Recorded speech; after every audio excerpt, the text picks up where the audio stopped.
loyihasida mana hozir aytib o'tdik, tushuntirish xatida energiya resurslarini tejashga, elektr energiyasini behuda sarflanishini oldini olishga qaratilgan. Bundan tashqari ichki ishlarda o'sha profilaktika inspektorlar vakolati kengaytirilyapti. Yana yakka tartibdagi tadbirkorliklarni javobgarlikka tortish mexanizmlari joriy qilinyapti. Lekin ko'proq sanksiyalarni oshirishiga xizmat qilyapti. Qonun loyihasi e'tibor qaratilgan bo'lsa, u jinoyat kodeksida ham, ma'muriy javobgarlik to'g'risidagi kodeksda ham sanksiyalar oshirilyapti.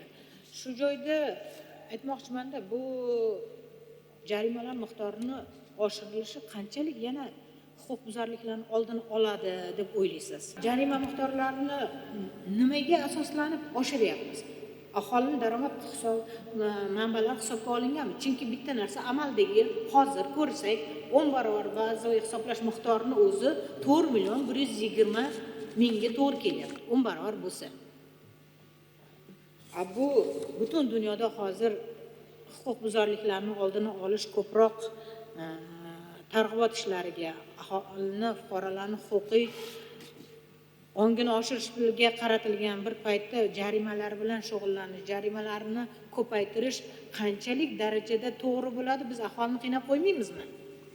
Bu jarimalarni oshirish ertaga kafolat bera olamizmi? Huquqbuzarliklarning oldini oladi deb. Bundan kelib chiqqan holda nima demoqchi bo'lyapman? Qonun loyihasini matnini boshqatdan ko'rib chiqish kerak-da. Keyin sanksiyalar mayli ichki ishlarga o'sha profilaktika inspektorlarining vakolati kengaytirilsin, yakka tartibdagi tadbirkorlarga joriy ko'rilish mexanizmi qo'yilsin, lekin sanksiyalar o'zgartirishsiz qolishi kerak. Tadbirkorlik faoliyatini bu iste'molchilarni iqtisod qilish bo'yicha 17 dan ortiq preferensiyalar berilgan. Bu preferensiyalar berilgani bilan birgalikda bu so'nggi statistikaga murojaat qiladigan bo'lsak, bu qonun buzarchilik holatlari ham oshib boryapti. O'sha maxsus 100-modda bo'yicha 23-yilda 189 ta bo'lgan bo'lsa, 24-yilda 2488 ta holat aniqlandi.